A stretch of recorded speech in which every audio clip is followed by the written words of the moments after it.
Hello friends, my name is Deepak Kallone and you are welcome to our channel Forensic Search. Friends, आज के इस video में हम एक इम्पॉर्टेंट टॉपिक देखेंगे एंड उस टॉपिक का नेम है application of information and communication technology in higher education system. Basically ये वीडियो आपको यूजफुल रहेगा for the preparation of NET JRF examination and SET examination of various states as well as for the preparation of various competition examination like assistant registrar etc. So इस video में हम क्या क्या देखेंगे तो first we will see the definition of information and communication technology, then उसके बाद important point है that is Gyan Darshan, then उसके बाद हम देखेंगे ज्ञान वाहिनी, देन स्वयं प्रभा, उसके बाद है साक्षर पोर्टल, देन उसके बाद एक इंपॉर्टेंट कंसेप्ट है that is M learning and most important one is national mission on education through information and communication technology. So ये सारे पॉइंट्स को हम इस वीडियो में डिस्कस करेंगे। चलो तो हम इस वीडियो को स्टार्ट करते हैं from the first point and the first point is definition of information and communication technology. So पहले हम देखेंगे the national policy on Information and Communication Technology in School Education of India defines ICTs as follows. तो उन्होंने कैसा definition दिया है उसको हम देख लेते हैं। That definition contains all devices, tools, contents, resources, forums and services, digital and those that can be converted into or delivered through digital forms and which can be deployed for realizing the goals of teaching learning, then enhancing access to and reach of resources, then building of capacities as well as management of the educational system. So यह बहुत broad definition है information and communication technology का। तो इसमें क्या क्या बोला गया है कि ऑल डिवाइसेस, टूल्स और कंटेंट्स जो कि एक एजुकेशनल सिस्टम में यूज किए जा सकते हैं थ्रू डिजिटल फॉर्म्स और उनको डिजिटल फॉर्म्स में कन्वर्ट किया जा सकता है, उसको हम बोलेंगे इंफॉर्मेशन कम्युनिकेशन टेक्नोलॉजी। तो ये डेफिनेशन एकदम ब्रॉड डेफिनेशन है। In simple word we can define information communication technology as technologies that provides access to information through telecommunication is known as ICTs. Simple word में हम उसको बोल सकते हैं कि ऐसी कौन सी भी technologies that provides access to information, किससे एक्सेस मिलेगा हमें? Through telecommunication is known as information communication technology. तो ये हो गया सिंपल डेफिनेशन ऑफ आईसीटी। अब हम देखेंगे कि आईसीटी में क्या क्या इंक्लूड हो सकता है। सो information communication technology includes radio, television, CDs, computer, internet, teleconferencing and mobile technology. इससे भी बहुत ज्यादा पार्ट हो सकते हैं आईसीटी के, बट यहाँ पे हम जो इंपॉर्टेंट पॉइंट्स है उसको डिस्कस करेंगे। तो ये हो गया डेफिनेशन ऑफ आईसीटी। अब हम देखते हैं कि what is the ministry of electronics and information technology. So the departments of information technology in the ministry of electronic and information technology is responsible for formulation, implementation and review of national policies pertaining to information technology. That means India में एक ministry है, उस ministry का नाम है ministry of electronic and information technology. So ये ministry क्या करता है? It is responsible for formulation, implementation and review of national policies pertaining to information technology. That means information technology से रिलेटेड जो भी नेशनल पॉलिसीज होगी उसको फॉर्म करने में, उसको इंप्लीमेंट करने में यह मिनिस्ट्री रिस्पॉन्सिबल होती है। एज वेल एज इसका और एक मेन इंपॉर्टेंट रोल है that is promotion of information technology education and information technology based education. Means कि ऐसा एजुकेशन कि उसमें इंफॉर्मेशन टेक्नोलॉजी को यूज करके उसको एजुकेशन सिस्टम में यूज करने के लिए यह मिनिस्ट्री प्रमोट करती है। तो ये हो गया ministry of electronics and information technology, government of India. उसके बाद the national policy on education that is in 1986 में जो फॉर्म हो गया था उसको बाद में मॉडिफाई किया गया था 1992 में। That policy focuses on improvement of the quality of education through educational technology. जो 1986 का एजुकेशनल पॉलिसी था उसको बाद में 1982 में मॉडिफाइड किया था, तो उसमें फोकस दिया गया था एजुकेशनल टेक्नोलॉजी को एजुकेशन में यूज करने का। दैट मीन्स आईसीटीज को एजुकेशन में यूज करना है for the better delivering of the knowledge. So accordingly, for this purpose, two major centrally sponsored schemes were formed. तो यहाँ पे इसके रिकमेंडेशन के बाद इस पर्पस को फुलफिल करने के लिए दो सेंट्रली स्पॉन्सर्ड स्कीम्स को फॉर्म किया गया था। तो उनका नाम है, first one is ET, that is educational technology, and second one is CLASS, that is computer literacy and studies in schools, is known as CLASS. So National Curriculum Framework, that is NCP, which is formulated in 2005, it also mentioned the significant role of ICTs in school education. जो 2005 में national curriculum framework बनाया गया था उसमें भी ICTs का school education में use करने का मेंशन किया गया था। सो अकॉर्डिंगली ये सारे रिकमेंडेशन या उन्होंने जो जो कुछ मेंशन किया था उसके अकॉर्डिंगली अब जो नेक्स्ट मॉडिफिकेशन हो गया या इंप्रूवमेंट हो गया उसको हम देखेंगे। So first one is the National Mission on Education through ICTs, that is NMEICT, was launched by Ministry of Human Resource and Development in 2009.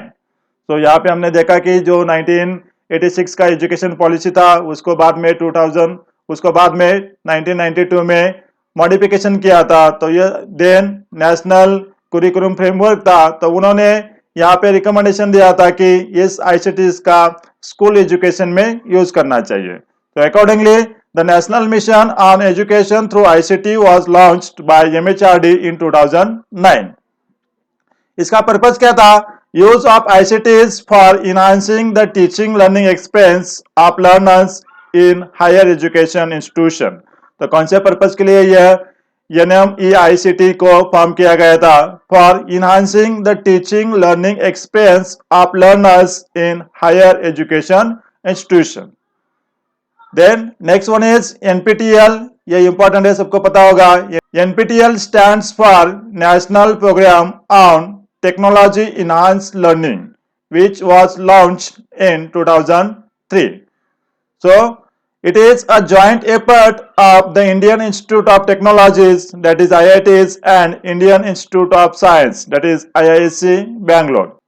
This NPTEL is the largest online repository in the world for courses in engineering, basic sciences, and selected humanities and social sciences subjects for undergraduate and postgraduate levels. So from 2014 this NPTEL began offering open online courses, जो MOOC courses बोलते हैं हम उसको, या फिर जो स्वयं का पोर्टल है ये NPTEL के थ्रू ही रन किया जाता है। एंड ये 2014 से उन्होंने ऑनलाइन कोर्सेज को ऑफर करना स्टार्ट किया गया है। तो द नेक्स्ट इंपॉर्टेंट पोर्टल है दैट इज नोन एज स्वयं। So Swayam portal was launched by MHRD, then NPTEL, IIT Madras with the help of Google Inc. and Persistent System Limited. अभी हमने देखा था NPTEL, तो यह स्वयं पोर्टल उन्होंने लॉन्च किया है with the help of this MHRD, that is Ministry of Human Resource and Development, then IIT Madras, Google Inc. and Persistent System Limited. तो यह स्वयं portal provides best teaching learning resources to all learners with free of cost. तो यह free of cost online certificate courses provide करता है for all learners. So all the courses from 9th class to post graduation can be assessed by anyone anywhere at any time at free of cost. यहाँ पे कोई cost नहीं है। So it is the best online learning platform for learning anywhere any time by anyone with free of cost. Then next one is Gyanvahini. ज्ञानवाहिनी is most important and it is a radio channel of IGNOU and All India Radio which is regularly broadcast many educational programs. तो ये IGNOU का channel है with the help of All India Radio. IGNOU यहाँ पे number of educational programs को launch करता है। So these programs are both for teachers and students and at present around 37 FM stations are operational. That means अभी ये जो ज्ञान वाहिनी के थ्रू 37 FM स्टेशन को अभी रन किया जाता है। जो कि 2001 में लॉन्च किया गया था। देन उसके बाद इंपॉर्टेंट है टीवी और दूरदर्शन। सबको पता है in India Doordarshan was started on 15th September 1959 as the National Television Network of India. So in 1959, television was first time used for education as a pilot project in some selected secondary schools of Delhi. Then उसके बाद important है that is IGNOU ने दूरदर्शन के साथ telecast करना चालू किया 1991 और 1992 में through the National Network of Doordarshan for providing telecounseling to students of open universities in remote areas. और उसके साथ इंपॉर्टेंट है that is EDUSAT. It is a dedicated satellite for education and development launched by ISRO in 2004. जितने भी TV के through हम education से related programmes को रिलीज करते हैं तो उसके लिए एजुसैट ये सैटेलाइट एक मोस्ट इंपॉर्टेंट रोल प्ले करता है जो कि उसको इसरो के थ्रू 2004 में लॉन्च किया गया था. So this EDUSAT is a dedicated satellite for education and development. So this is about TV और दूरदर्शन. So दूरदर्शन का एक important channel है that is known as ज्ञान दर्शन. तो ज्ञान दर्शन is a fully digital 24-hour exclusive educational TV channel launched in 2000. And basically it is a joint venture of MHRD, then I&B Ministry, that is Information and Broadcasting Ministry, Prasar Bharati, ISRO and IGNOU. ये सारे organisation का मिलके एक ये joint venture programme है जो कि 2000 में लॉन्च किया गया था. So it consist of 4 round the clock channels publishing educational information for schools and college students and for youth those seeking career opportunities. तो ये ज्ञान दर्शन में टोटली 4 चैनल्स होते हैं. उसको GD1, GD2, GD3, GD4 भी बोला जाता है. तो ये 4 चैनल्स है ज्ञान दर्शन में. तो it is now a part of स्वयं प्रभा. तो उसके बाद हम देखेंगे दैट इज स्वयं प्रभा. तो स्वयं प्रभा क्या है? Swayam Prabha is a group of 34 DTH channels devoted to telecasting of high quality educational programmes on 24/7 basis using the GSAT-15 satellite. तो यह स्वयं प्रभा ये DTH चैनल है. 34 चैनल्स होते हैं इसमें जो कि GSAT-15 सैटेलाइट के थ्रू रन किए जाते हैं और ये 24/7 चालू रहते हैं. So it provides school education as well as curriculum based course contents at postgraduate and undergraduate level of various disciplines such as arts, science, commerce, performing arts, social sciences and humanities, engineering, technology, law, medicine, agriculture. That means various disciplines यहाँ पे cover की गई है कि जिसमें post graduate and under graduate courses का जो curriculum होगा उसको यहाँ पे टीच किया जाता है. तो उसके साथ साथ जो स्कूल एजुकेशन होता है उसको भी ये स्वयं प्रभा में फोकस किया गया है. And the contents of this courses are provided by NPTEL, IITs, UGC, CEC, IGNOU, NCERTs and NIOS, that is National Institute of Open Schooling. तो ये स्वयं प्रभा एक इंपॉर्टेंट है. इसके ऊपर नंबर ऑफ टाइम्स में क्वेश्चन पूछे गए हैं.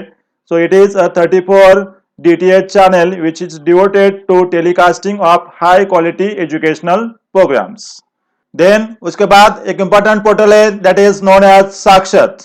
सो Sakshat is a one stop access to e content, e journals and e books which is launched by then President Dr. APJ Abdul Kalam on 30 October 2006. So this Sakshat portal was launched by MHRD in 2006 as a single window portal for all education related needs of students, teachers and lifelong learners.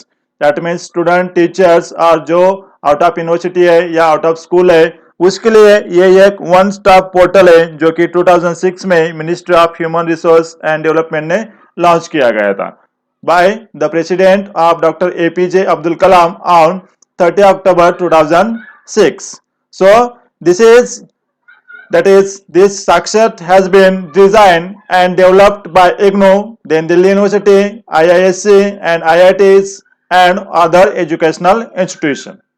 Then उसके बाद एक important है that is project Eklavya.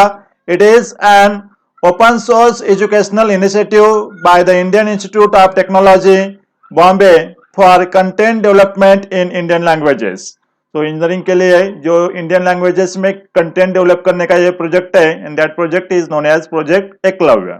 And उसके बाद एक important है that is VASAT, that means virtual academy for semi arid topics. It is a wing of the International Crafts Research Institute for the Semi-Arid Tropics. In short, it is known as ICRISAT, and it has been created open access learning materials on agricultural practices. That means agriculture related जो भी कुछ knowledge होगा तो उसको gain कर सकते हैं by this WASAT. That means Virtual Academy for Semi-Arid Tropics. Then next concept है that is known as AM learning. AM learning means क्या? So AM learning is education through mobile is known as AM learning. अभी हम देखते हैं कि this Covid duration में number of schools colleges run हो रहे हैं मोबाइल के थ्रू. तो मोबाइल के थ्रू जो एजुकेशन प्रोवाइड किया जाता है उसको बोला जाता है AM learning.